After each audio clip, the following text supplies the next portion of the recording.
Hi Zach, hi Gabrielle, and today we're talking about Tipped by the Dozen and how this story, it's so refreshing, it's so timeless. Explain to me, what do you feel when you saw this story? I think people can just really relate to the themes of a big family, even if they're not in a big family. They take it all as an exaggerated, heightened version of their own family. Everyone who's a parent, I'm sure, battles work life and family life and following their dreams, but at the same time making sure they're spending enough time and being a good enough parent. It's so exaggerated and extreme that I think people find the humor in it and they relate to it. I think any story about family that centers family and figuring out ways of making families work, I think everyone can relate to it. Whether you're close to your family or you have a big family or a small family or a chosen family, you can relate to some of the joys and challenges of what family brings.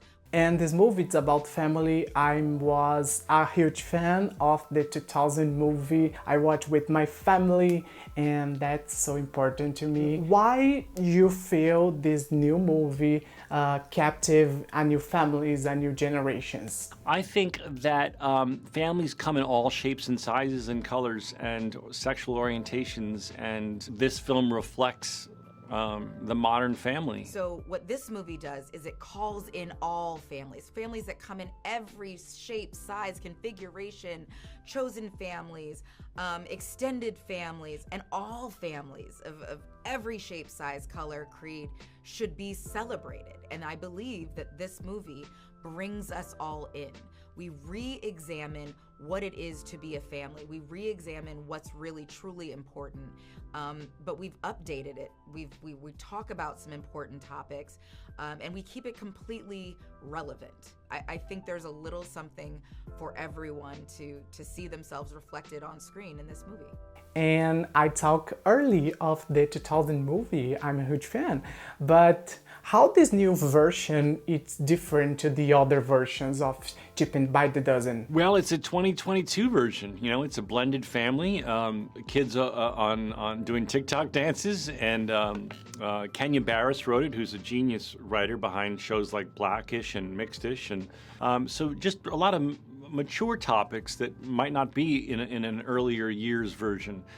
This adaptation differs because there's a lot of diversity. We are truly a blended family in every way that you can imagine. Racially diverse, we are socioeconomically diverse, all in one family, culturally diverse. We are a blended family. We had each been married to previous, our former spouses, had children with them, had children of our own, and then we had to figure out how to co-parent and make all of this beautiful chaos work and sing. But you be identified with her character on the movie. So I play Zoe Baker, a mom of 9, 10, depending on what point of the movie you're at. She has a lot of kids. She's an entrepreneur. Me as a mom, I wear 1,000 hats. I have a number of different businesses. I'm also an entrepreneur. I'm also still trying to figure it out. I am the matriarch of a very large blended family, and that's a challenge, I think, for moms, all across, the world. So I do believe that there are many similarities with me and Zoe, but where we differ. Well, I have another question now. What does experience to shoot in this movie with so many kids and have a challenge or not? It's good or not? Talking about it. Most of the time it was a lot of laughter. Sometimes we had to wrangle them, Gabby and I, a bit and do a little good cop, bad cop, because the younger ones just really wanted to wrestle and play around and touch everything. But we had a lot of laughs.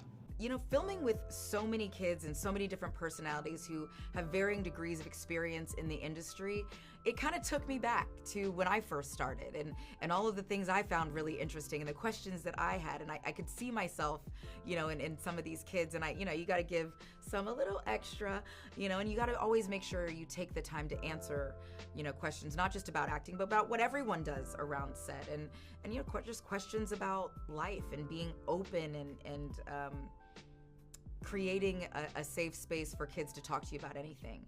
And but some of the challenges, that's a lot of kids and animals. And you know, especially with some of the younger kids, they can only work for so many hours a day. So making sure they were focused, making sure they were prepared, it was a challenge, to say, you know, the least.